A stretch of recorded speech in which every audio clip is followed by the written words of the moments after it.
This video is a joint effort between all of the Arch, a creative group I'm a part of, because we all hated Goblin Slayer. We literally got to the 15-minute mark and looked at one another and said outright, we just didn't want to keep watching. There are different kinds of hate in this world. My favorite is the reviewer hate, where it's fun to point out the shortcomings and brokenness of a work like Rascal Does Not Dream of Bunny Girl Senpai, which I will also make a video on. Then there's the holy terror hate. The kind of hate where you are appalled by something to where it's not even entertaining for you to complain about it. You're just angry and ultimately sad that it exists. And that's what this show is for me. Most of you are probably now aware that this show has visceral scenes of rape and the kind of flashback-inducing presentation that people who were on the fence before about the concept of trigger warnings might find persuasive. There are definitely more graphic depictions out there, but this show captures the feeling of the brutality. And flashback-inducing is literal, by the way. One of the archers that doesn't want to record their voice for this video is a rape survivor that was pretty affected by this scene. So anybody typing a comment right now about how we're being too sensitive doesn't have a leg to stand on. Oh yeah, and while we're on that note, let's take a look at that Mal page.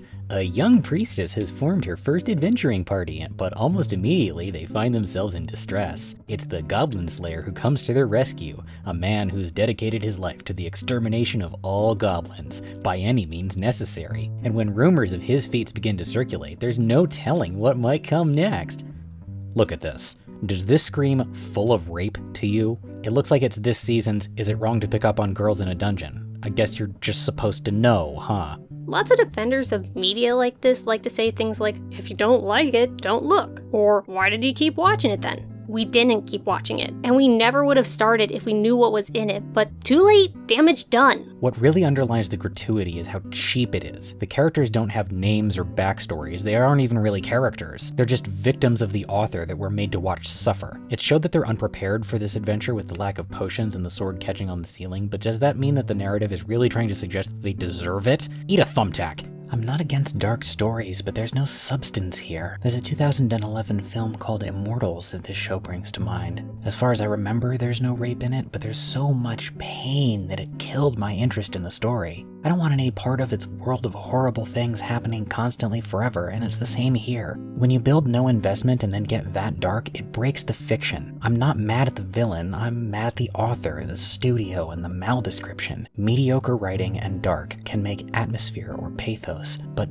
bad and dark gives you metaphor sheer. The goblins are bad, and the show wants us to hate them, but we already have no reason to love them. Anyone versed in fantasy tropes will already see goblins as vermin that steal and destroy. We don't need to watch them gang rape someone to be on board with killing them. It's supposed to make it cathartic when the title character shows up and wipes them out, but instead it just leaves me thinking, why did this have to happen? Why did I even have to imagine it? Goblin Slayer, both the character and the series, are explicitly based on characters like the Punisher, according to the author, but this misses part of the point of the Punisher. The enemies he kills are all humans who could be redeemed, at least in theory, and at the end of the day, even if he succeeds, there's still one killer left. Frank Castle himself. And he knows it too, having killed himself at the end of a few different stories. All of that intrigue goes away when the character is fully justified in any action he takes because the goblins are stipulated to be evil as a species. The show even brings up whether you should kill goblin babies or not, but there's no moral issue here since we already established that they're irredeemably evil as a species, which the series immediately concludes as well. The story is written so that the only rational response to the goblins is genocide, and I wonder if in a meta sense that may have been part of the point. It acclimates you to the idea that genocide is a reasonable solution, so it seems more appealing as a solution to future problems.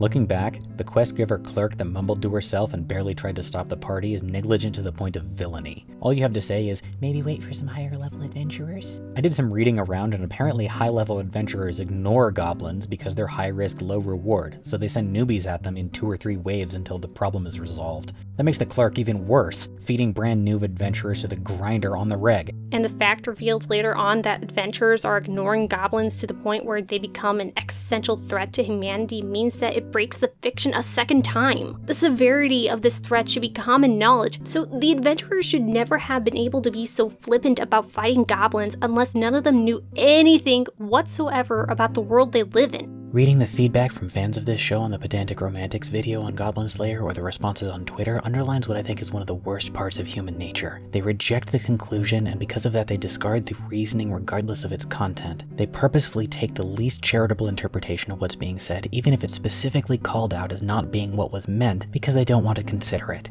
Someone said something bad about something they like, meaning that that person said they were bad for liking it, and now they need to take that person down. Well, I'll make it explicit then. If you actually like this trash, you're a tasteless, low-effort plebeian slackjaw and a bad person. Whoa, hang on. Yeah, we don't actually think that liking bad art makes you a bad person. Well, I do. Competence is a virtue and so is taste. Go count the grass, you NPCs.